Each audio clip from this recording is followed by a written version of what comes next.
अस्सलाम वालेकुम प्यारे बच्चों। तो आज हम पढ़ेंगे मेरे उर्दू कायदा के बाकी हरूफ। तो आइन से ऐनक, अमारत, उकाब।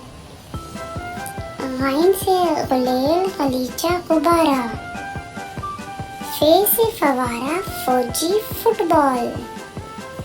काफ से कैंची, कमीज और कलम। काफ से किताब, कश्ती, केला। गाफ से गाड़ी, गिलास, गाजर। लाम से लोटा, नींबू, लालटेन। मीम से मुर्गी, मस्जिद और माल्टा। नून से नलका, नाशपाती, नाक। वाव से वर्क, वैगन, वर्दी।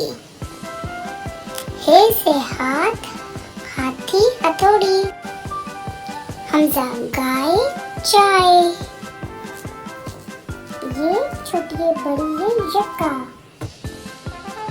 तो प्यारे बच्चों, आज हमारा मेरा कायदा के हरूफ खत्म हुए। आपने इनको बार बार रिपीट करना है और मेरे चैनल को सब्सक्राइब करें। अल्लाह हाफिज़।